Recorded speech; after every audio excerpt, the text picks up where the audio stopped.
El 13 de mayo de 2026, Yulixa Tolosa, de 52 años, acudió a un establecimiento ilegal a realizarse una lipólisis láser. Su cuerpo fue encontrado 6 días después en Apulo, Cundinamarca. Las autoridades calificaron el caso como un asesinato y las investigaciones señalan que en lugar de llevarla oportunamente a un hospital, los responsables habrían intentado ocultar lo sucedido.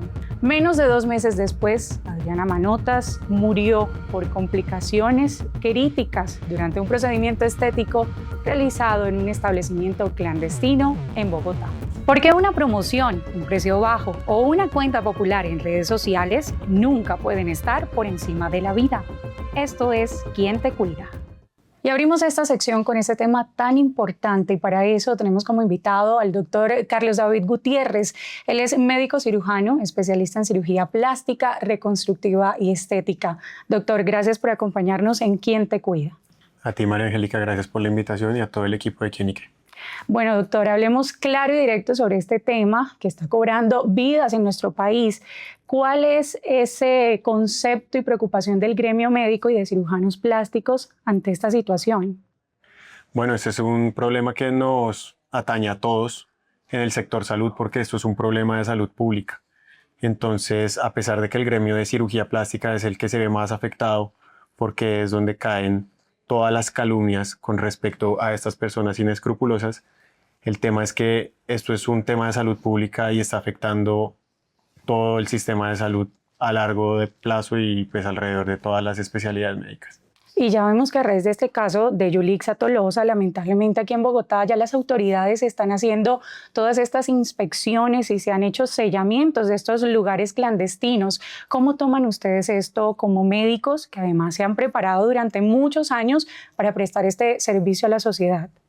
Claro, si te das cuenta, a pesar de que el caso de Yulixa Tolosa fue muy viral y fue muy llamativo, han venido siguiendo este tipo de acontecimientos. A pesar de eso, se están haciendo sellamientos y se están haciendo intervenciones a través de la Secretaría de Salud, haciendo sellamientos de sitios ilegales, de clínicas clandestinas, de lugares no habilitados. Entonces, esto es lo que hay que hacer, un llamado a las autoridades competentes y un llamado al público general para que puedan seguir denunciando este tipo de establecimientos.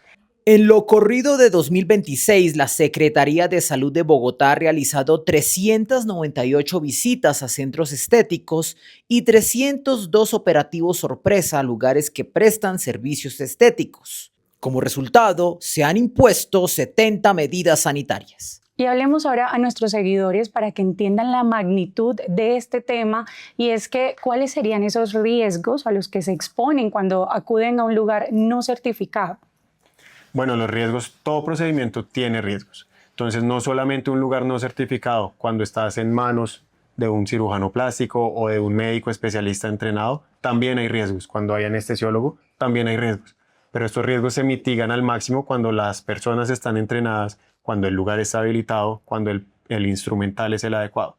Cuando estás en un lugar donde una persona no ha tenido el entrenamiento, donde adicionalmente no se siguen los estándares de calidad, todos esos riesgos aumentan significativamente. Entonces los riesgos de infección, los riesgos de trombosis, los riesgos de mortalidad y todos los riesgos, los mismos riesgos aumentan a tasas exorbitantes. Entonces todo esto es lo que viene a presentarse en casos que hasta mortalidad en procedimientos que no debería ocurrir estamos viendo. ¿Y cuáles son esos procedimientos que justamente las personas pueden considerar como inofensivos y por eso acuden a lugares que a lo mejor tengan unos precios mucho más económicos? El procedimiento que vemos que es más riesgoso es la liposucción. Pero realmente la liposucción en el sitio adecuado y con el personal adecuado tiene unos riesgos que son muy mitigables. Cuando esta liposucción la hacen en los lugares clandestinos, le cambian el nombre para hacerla ver menos riesgosa, para hacerla ver menos invasiva, pero no es menos invasiva. Por el contrario, es mucho más invasiva porque estos riesgos están mucho más presentes. Entonces la hacen sin anestesia general, la hacen sin estándares de asepsia, la hacen sin técnicas quirúrgicas adecuadas. Entonces el riesgo de perforación, el riesgo de choque, el riesgo de trombosis, el riesgo de no solo los riesgos en el momento del procedimiento, sino las secuelas después del procedimiento son mucho peores. Entonces, este es el procedimiento que más riesgos vemos y en el cual más deberíamos enfocarnos porque es el que más se está viendo en el momento. ¿Y cuáles son esos nombres que usted indica toman para no decirlo propiamente liposucción, pero que tiene que ver mucho con ese mismo procedimiento? Claro, la liposucción como nosotros la conocemos, liposucción o lipoescultura, es como comúnmente se conoce y como nosotros le llamamos en el gremio. Pero estas personas le dan distintos nombres, los que se conocen coloquialmente como suave brisa, lipólisis láser, hidrolipoclasia, liposucción con anestesia local, localizada.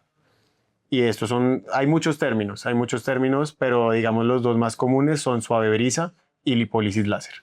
Claro, y para tener en cuenta a todos nuestros seguidores de Quién y Qué sobre estos nombres que lamentablemente podrían poner en mucho riesgo su salud. Doctor, ahora hablemos de cuál es la diferencia entre uno de estos centros estéticos y un lugar que está autorizado y certificado. ¿Qué es lo que la persona, todas aquellas que quieren hacerse estos procedimientos, deben tener en cuenta? Pues claro, principalmente la Secretaría Distrital de Salud, que es el ente regulador de las instituciones y de los prestadores de salud, nos exige bastantes requerimientos al momento de habilitar una institución. Eso incluye infraestructura, personal, eso incluye capacitaciones, eso incluye diferentes sistemas de mitigación del riesgo.